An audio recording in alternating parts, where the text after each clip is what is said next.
Bom, dentro de tudo isso, a gente está investigando o 8 de janeiro, né? E tem uma expectativa grande para amanhã a presença de Mauro Cid, mesmo que em silêncio, mas a presença dele lá na CPI do 8 de janeiro, o que que isso representa? Ele que foi ajudante de ordens de Bolsonaro e que está preso já há um bom tempo aí por adulteração da carteira de vacinação. Por uma decisão do STF, Mauro Cid terá o direito ao silêncio para questões sobre as quais ele é investigado, mas terá que responder aos outros questionamentos. Cid deverá ser questionado sobre a troca de mensagens que indicariam estudos para um golpe de Estado. Desde que ele foi preso em maio, o tenente-coronel já foi ouvido 6 vezes pela Polícia Federal. Mas o depoimento na CPI vai ser a primeira vez que o ex-ajudante de ordem vai falar em público e vai aparecer, né? Mesmo estando preso, vai sair da prisão para ir lá prestar esse depoimento e ficar frente a frente com os parlamentares, os senadores e os deputados que fazem parte da CPI. Josias, qual é a tua expectativa para esse depoimento? Expectativa nenhuma, Fabiola. Ele esteve 6 vezes na Polícia Federal e, ora, ficou em silêncio, ora, disse coisas que não são aproveitáveis do ponto de vista da investigação. Agora obteve do Supremo Tribunal Federal o que é uma praxe, uma decisão que lhe permite ficar em silêncio, sobretudo que ele é investigado e o investigado reza a Constituição, não tem a obrigação de produzir provas contra si mesmo, mas a expectativa é tão baixa, Fabíola, que alguns parlamentares governistas cogitam, inclusive, utilizar a mulher do coronel Cid para estimulá-lo a quebrar o silêncio. Então, eles ameaçariam convocar a mulher dele para estimulá-lo a falar.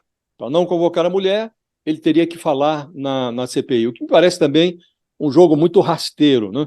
E a mulher dele tem algumas postagens que fez nas redes sociais, lá atrás, estimulando aqueles bolsonaristas que permaneciam, depois da eleição do Lula, acampados na frente de quartéis, pedindo golpe de Estado.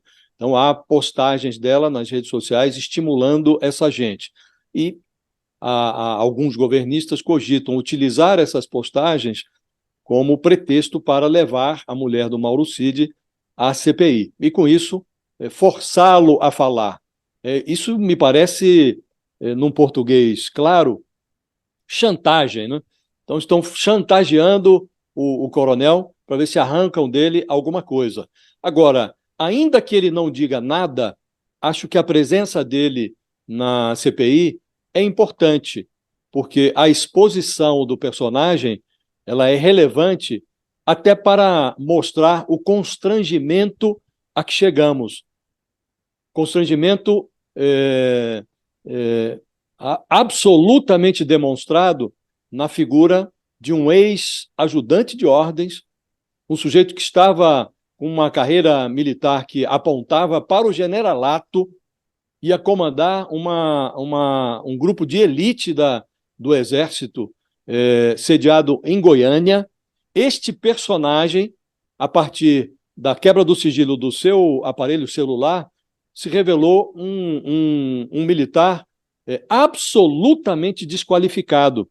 Um militar que discutiu o golpe de Estado com companheiros de farda, um militar que se prestou ao papel de retirar, por meio de carteiradas, joias que entraram ilegalmente no Brasil, em nome do Bolsonaro, para que o Bolsonaro surrupiasse essas joias. Então, este personagem, que até aqui está em cana e prestando depoimentos em privado, longe dos holofotes, estará pela primeira vez sob refletores. Então, o silêncio dele também diz muito. O eventual silêncio dele talvez fale mais sobre a desqualificação dele do que qualquer declaração que ele pudesse dar. Então, a exposição é necessária, Fabiola, mas não vejo grandes perspectivas em relação ao conteúdo do depoimento do coronel. E, de resto, por último, essa exposição pública mostra também o contrassenso das Forças Armadas, que continuam pagando salário para este personagem desqualificado, sob o argumento de que não há nada transitado em julgado ainda. As acusações existem, mas o processo ainda está em curso. Não é possível que o contribuinte brasileiro seja submetido a esse tipo de argumento, porque as evidências são muito eloquentes. Então, o coronel já deveria ter sido suspenso das suas atividades e o salário dele também já deveria estar sob questionamento. Professora, todo mundo fica perguntando assim, perguntando não, né? Levantando aqui, qual seria a pergunta para Mauro Cid, assim? O que não poderia faltar de questionamento a Mauro Cid? Vem alguma coisa à sua cabeça, Deise? Porra! Então, tem tanta coisa.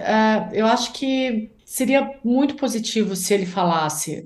Tem tanta pergunta, o envolvimento dele com as joias. É, a questão do golpe, né? Como o Josias falou, é muito sério tu atentar, tu esquematizar um golpe contra a tua república, né? Eu acho que perguntas são o que não faltam, mas dificilmente eu acho que ele vai responder.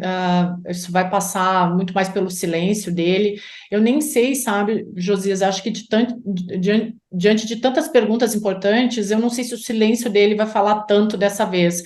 Eu acho que existe sim uma proteção em relação ao ex-presidente Jair Bolsonaro. Eu acho que isso é o maior ponto em relação ao silêncio dele, mas diante de tantas perguntas sérias e graves, nesse caso, eu acho que ele ficar em silêncio vai acabar favorecendo a ele, mas eu acho que a gente não vai ter grandes surpresas em relação a isso. Mauro Cid deve ficar em silêncio e essa semana vai passar desse jeito, mas eu acho que se falasse seria bem importante. O problema é se enrolar ali, poucos têm preparo, poucos têm condições de encarar uma CPI, né? Eu acho que o silêncio dele nesse momento diz mais em relação a uma proteção ao ex-presidente Jair Bolsonaro do que uma defesa de si próprio.